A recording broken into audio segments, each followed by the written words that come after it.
Viral URTI is the common cold.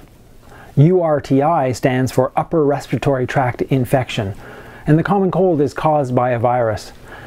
We've all had common colds, so we know what the symptoms are: sinus congestion, rhinorrhea, pharyngitis.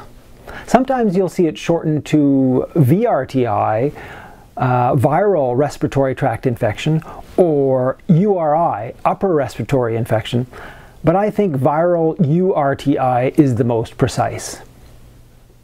Pneumonia. We've already seen pneumonia as part of the chest pain schema, and so we already know that it's an infection of the lung tissue. It can be viral or it can be bacterial, and the classic symptoms include fever and shaking chills. Many of you will have heard of asthma. It's a common obstructive lung condition that's caused by inflammation of the bronchioles. The common symptoms of asthma are wheezing and a worsening of the cough with irritants like cold air or exercise or smoke. You'll remember GERD from our chest pain schema. That's gastroesophageal reflux disease, although you may be surprised to see it here as part of a cough schema. Now, the common symptoms of GERD, as you'll recall, are that feeling of heartburn and its association with mealtime.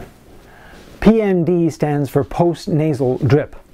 Now, unfortunately, it also stands for paroxysmal nocturnal dyspnea, postnatal depression, pediatric neurotransmitter diseases, and probably a few more. So that's one of the problems in medicine. There are some acronyms that will be used several times, and you'll just have to sort out which one it is based on the context. So in the context of cough, PND usually refers to post-nasal drip.